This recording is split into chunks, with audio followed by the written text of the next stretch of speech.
semua Bapak Ibu dan yang rekan kelas sekolah yang saya hormati, setelah kita mengajarkan puji ke Allah Subhanahu Wa Taala, ya, mari kita sanjungkan salawat serta salam kepada Habibana Maulana Muhammad Sallallahu Alaihi Wasallam, keluarga, sahabat serta kita umatnya sampai akhir zaman. Semoga kita yang hadir pada hari ini Bapak Ibu mendapatkan syafaat dari beliau di yaumil akhir nanti, insya Allah. Pak Haji Abdus selaku pengawas bina di zona 4 ya, juga tak lupa ketinggalan tadi, mohon maaf, saya hormati yang sudah menyampaikan tadi beberapa hal yang perlu disikapi bersama ya Pak ya. Kepada ibu yang saya hormati, sebetulnya pengawas adalah bukan satu-satunya sumber Bapak Ibu ya, bukan satu-satunya sumber yang nanti Bapak Ibu bisa dikatakan sumber yang paling yang paling benar ya Bapak Ibu. Kalau saya lihat pidato Bapak Ibu zaman sekarang itu ada kebenaran berdasarkan fakta, ada kebenaran yang terbaru Bapak Ibu ya, berdasarkan persepsi ya, itu Bapak bisa lihat nanti. Nah sekarang Bapak Ibu, kalau ada hal yang lain Bapak Ibu sekiranya hubungannya dengan hal-hal kepegawaian nanti bisa langsung ditanyakan kepada Yat dan kawan-kawan di dinas pendidikan. Hari ini Bapak Ibu sesuai dengan undangan Bapak Ibu yang saya hormati, para kepala sekolah SMP Negeri Simangga dan sekitarnya, khusus SMP Lewi Damar, kita akan bicara Bapak Ibu terkait dengan KPNI, MPLS, MOK ya Bapak Ibu, instrumen money capture dalam MPLS dan MOK, kemudian validasi KTSP dan KWSP. Perlu Bapak Ibu saya sampaikan kepada Bapak Ibu semua, pertama saya mengucapkan terima kasih ya, terima kasih bahwa hari ini tuh sebetulnya Bapak Ibu kalau di kurikulum lama atau Pak Undang di Kalpendik lama itu Bapak Ibu sedang libur ya, sedang libur, menikmati libur, dan memang itu sudah hak kita ya Bapak Ibu libur. Nah ketika muncul kemarin Kalpendik 2003-2004 galau sedikit, aduh nanti bisa libur ya, guru genep poe dan lain-lain banyak dari guru-guru Bapak Ibu. Saya tadi malam Zoom dengan wilayah selatan dari jam 8 sampai jam setengah 11, kalau nggak di stop Pak, tumbuh karunya Pak, banyak yang tumbuh. Nah Bapak dan Ibu, ketika hari ini saya mengundang Bapak Ibu melalui Pak Haji Abdus, mohon maaf Bapak Ibu ya, sedang sibuk di rumah bersama keluarga, sedang dengan sibuknya agenda-agenda Bapak Ibu baik di luar ataupun di sekolah yang tidak saya bayangkan Bapak Ibu. Dari 8 standar itu pastilah Bapak Ibu esa hilang buat terbilang pemudar ya, beres inji datang lima masalah-masalah Bapak Ibu ini semua, dan Bapak Ibu perlu disikapi. Nah berangkat tadi Bapak Ibu dari instruksi Kepala Bidang Pak Ibnu, Bapak Ibu dan para wakasek yang saya hormati, beliau mengamanatkan setelah seminggu kemarin kami dengan Pak Kabid Ibnu di ruang pengawas bicara berembuk terkait MPLS dan MOK, khususnya domlaknya Pak ya, pedoman pelaksanaannya, juga Kalpendik ya, Kalpendik. Pertama ada beberapa hal yang bisa saya sampaikan, yaitu kedinasan dulu Bapak Ibu ya. Bapak Ibu yang saya hormati, sebagaimana yang Bapak Ibu ketahui dari berbagai sumber Bapak Ibu ya, secara langsung atau tidak langsung, bahwa dinas pendidikan sekarang bidang SMP Pak ya ada 2 kasih, kemudian bidang SD ada 3 kasih, 2 kasih 1 kurikulum Bapak ya, kemudian bidang pengembangan mutu kependidikan dan bahasa sastra itu ada 2 kasih, yang terbaru ya yang di bawah komandonya Pak Dayan, kasih mutunya Pak Usep yang dari Banjarsari guru penggerak, kemudian kasih pamrirnya Ibu Nindita Bapak Ibu. Nah kemudian di SMP Bapak Ibu, kami di SMP itu ada 2 kasihnya kasih kesiswaan dan kasih sarpras. Kenapa nggak ada kurikulum Bapak di SMP? Belum ada Pak, sebetulnya harus ada bidang radanya kurikulum. Mungkin nanti Pak Muda atau Bu EN atau siapa ada di sini Pak, bisa ya? Sekolah ini siapa? Duduk ada nggak? Operator Padian kalau nggak salah, Des Padian ya? Padian ya.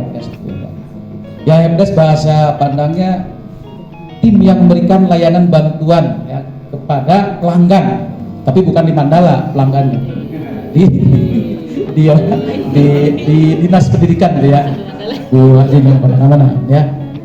Nah, Bapak dan Ibu, sekarang pengawas diberikan kewenangan untuk mendampingi Bapak Ibu, bukan insiden Pak, terkait gerbang ini, tapi kuncinya ada di Bu Haji Susi dan di saya Bapak Ibu ya.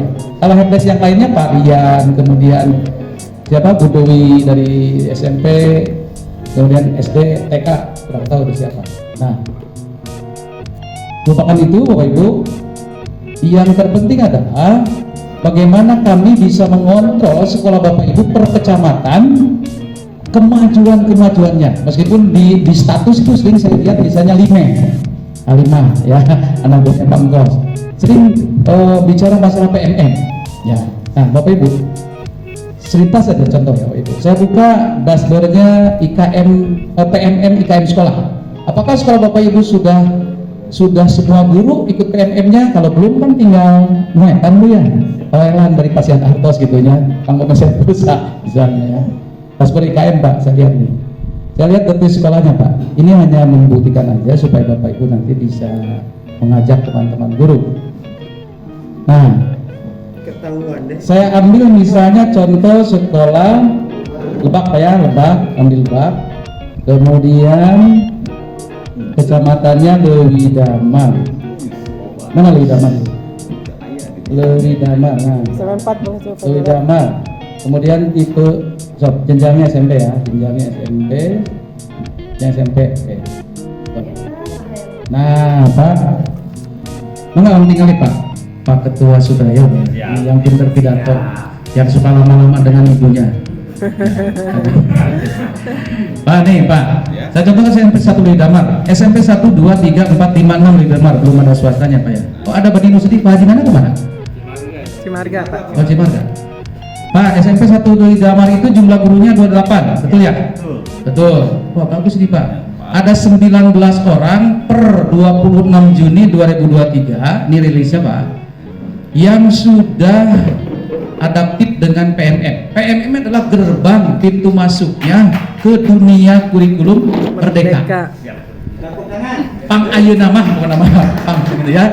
Gerbang masuk ke kurikulum Merdeka. Tetapi bukan memaksakan Bapak Ibu harus mengikuti kurikulum Merdeka, bukan Pak, tidak paksaan, bebas. Ketika kita akan mengenal kurikulum Merdeka, nonton video dan lain-lainnya, pre-test dan lain-lainnya, maka Bapak Ibu masuk dulu ke PMM. ID, dashboard sekolah pendaftar IKM, kemudian PMM-nya, guru penggerak menjadi kepala sekolah. Berapa orang di Lebak yang menjadi guru penggerak? Ada Pak catatannya. Siapa yang diangkat jadi kepala sekolah sudah ada catatannya. Terkait praktek ini, ya. Ada beberapa hal yang perlu Pak. Saya tidak lebih memberikan sosialisasi kepada Bapak Ibu, tapi menyamakan persepsi ya Pak Sep ya. Efektif sekolah, Bapak Ibu saya tidak akan berteori ya. Efektif sekolah, soksana usara ketinggalan ya. Bapak mudah-mudahan nunggu itu ketinggalikan ya. Area efektif sekolah, nih. Area efektif belajar. Efektif sekolah ada kegiatan lain selain KBN. Kalau efektif belajar, khusus KBN-nya saja yang sudah ditentukan oleh Bapak Ibu di sekolah. Bapak Ibu yang saya hormati, Kalpendik ini kalau Bapak Ibu melihat kan landscape Pak ya. Landscape sekarang di format apa namanya Pak? Di ininya nih Pak. Nah, saya belum ke masalah 5 hari Pak. Di sini kan landscape Pak. Silakan breakdown oleh Bapak Ibu semua, boleh menggunakan portrait ke bawah per semester ya. Silakan. Ini Ibu Yunira agar mudah membaca bagaimana 5 hari kerja berapa minggu efektif, 6 hari kerja berapa minggu efektif di tiap semester, jumlahnya yang 5 hari kerja itu berapa, yang penting tidak kurang dari 200 hari efektif dan tidak melebihi 245. Itu sudah dituangkan di pasal berapa Pak? 10 ya, 10. Nah Bapak Ibu, sekarang terkait 5 hari kerja dan 6 hari kerja Bapak Ibu semua, Pak Kadis yang sekarang ingin mencoba 5 hari kerja. Keinginan tentu sih Pak.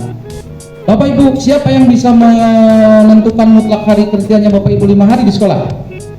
Hasil rapat orang tua, siswa, dan sekolah. Ya Bapak Ibu. Dibuktikan dengan berita acara, daftar hadir, dan nanti silakan itu dokumennya masukkan ke KTSP. Jadi ketika Bapak Ibu ada tuntutan atau yang merecoki itu biasanya pihak ketiga Pak ya. Waduh ya gara-gara 5 hari kerja, 5 hari belajar, anak kurang pulangnya jam 2, sekolah agamanya kaganggu, protes ke sekolah. Padahal orang tua siswa sudah menandatangani. Ini buktinya. Jadi Bapak Ibu sekalian, 5 hari kerja yang menentukan bisa 5 hari atau tidak bukan kepala sekolah atau guru, tetapi hasil rapat kesepakatan di rapat orang tua siswa. Kalau Pak Munir tidak mungkin bisa mengundang semua orang tua ke sini kan Pak? Bisa waktu. Kalau satap yang kurang dari 100 bisa semuanya diundang Pak ya. Silakan Bapak Ibu. Bapak Ibu sampaikan. Ya. Apa Pak namanya? Kelebihan sekolah Bapak Ibu semua. Misalnya sarana prasarana dukungannya seperti apa? Ya Pak ya. Cukup nggak nih toiletnya? Kemudian musolanya ada nggak? Kantinnya ada nggak? Kalau anak-anak jajan tidak kesusahan. Nah itu Pak. Nah ketika itu diberikan diplur ke orang tua siswa, maka orang tua siswa menyetujui, buat tanda tangan dan berita acara. Dah deal, masukkan ke dokumen KTSP atau dokumen KOSP. Bagaimana yang 6 hari? Boleh, silakan, nggak ada paksaan 5 hari. Saya mau 6 hari aja, silakan. Namun buktinya sama Pak, tidak acara. Laporkan juga ke kepala dinas melalui pengawas, Pak Kepala Bidang, ya nggak usah berduyun-duyun ke ruangan Pak Hari, Pak Hari saya ke pengawas ke Pak. Yang dibuatnya Pak, yang dibuatnya seminggu Pak Kabid Ilmu itu seminggu merencanakan ini. Pengawas ayo Bang Pedami ya, masalah MPLS, ya narasi dan lain-lainnya. Hanya beliau sendiri Bapak Ibu merancang, kemudian didiskusikan, deal, ya. Nah, Bapak Ibu, MPLS ini bukan hal yang baru bagi Bapak Ibu semua. Kepala-kepala sekolah yang sudah senior, ya ini bukan hal yang baru tentunya. Bagi yang baru pun, tentunya sebelumnya sudah menjadi Bapak kurikulum, siswaan dan lain-lain. Hanya Bapak Ibu, di sini barangkali perlu kita sepakati bersama, yang mengapresiasi pedoman pelaksanaan MPLS ini tematik Bapak Ibu ya, tematik.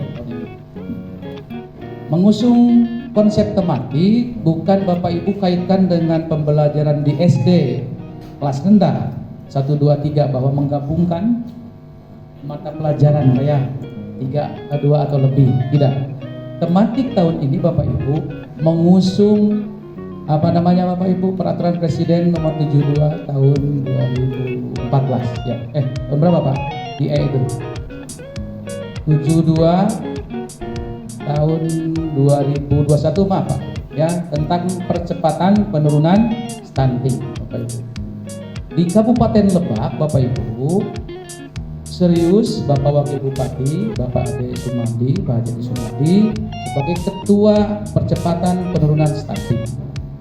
Kalau dulu Bapak Ibu sebelum tahun pelajaran 2003-2004 temanya itu kita bicara COVID Pak ya, COVID gitu Pak, perilaku hidup sehat kan, apa itu Pak, narkotika dan lain-lain. Sekarang ke stunting. Kenapa stunting ini begitu perlu, begitu perhatian dari pemerintah Kabupaten Lebak, sehingga kemarin beberapa kepala sekolah dipanggil oleh Pak Ibnu Pak, sore-sore hari Senin kalau masalah. Pak Munir dipanggil ya? Tidak aman stuntingnya. Curug Bitung saya tahu Pak, Curug Bitung dipanggil. Ketemu sore 3:30, panggil Pak Kabid ya, ada apa? Stunting Pak tinggi, jangan Curug Bitung gitu ya. Nah ada perhatian penuh Pak. Oleh karena itu Bapak Ibu yang nggak dipanggil nggak apa-apa Pak, hanya mari kita kawal anak-anak calon kelas 7 ini Bapak Ibu, bahwa MPLS tahun ini ada temanya yaitu stunting. Tidak hanya Bapak Ibu bullying, kekerasan dan lain-lain Bapak Ibu yang dibicarakan atau narkotika, tapi tahun ini kita bicara tentang stunting. Ada muatan ini ya, stunting. Ya, kan Bapak Ibu berteori stunting itu kan nggak tumbuh Pak, pendek, kurang gizi, ya kan? Ya, tidak melihat si miskin si kaya. Kadang-kadang sekarang kan pemerintah bukan tidak respon, kan puskesmas sering datang ke SD SMP ngasih vitamin, pil tambah darah, tapi dibuang kan sama anak-anak. Nah, kekhawatiran ini Bapak Ibu pemerintah, agar Kabupaten Lebak bebas dari stunting, maka stunting ini perlu ditambahkan di muatan ini. Ini landasan hukumnya Pak Ibu ya. 722 orang mah kuat namun tuh makan pagi banyak asal ngopi. Nah, tapi anak-anak ketika belajar, kenapa kamu ngantuk? Tahu dia belum sarapan. Tidak respon belajarnya Pak ya? Nggak respon, nggak apa yang namanya Pak? Ya, kondusif lah belajarnya Pak. Ya, ini banyak kasus Pak, anak-anak tidak sarapan dulu. Istri saya sering bercerita, ya, karena rata-rata anak-anak di kampung mungkin bangunnya lambat, tidak keburu sarapan atau orang tuanya tidak menyediakan, ya, sehingga dia langsung ke sekolah, kaburangan langsung masuk kelas. Karena di kelasnya sakit dan lain-lain. Oke Bapak Ibu, silakan Pak. Ini Bapak Ibu hubungi Ikatan Bidan setempat, puskesmas setempat, Pak ya, ranting setempat terkait materi kesehatan reproduksi remaja sebagai upaya percepatan stunting. Ini kaitannya Bapak Ibu, ya, silakan. Mengapa?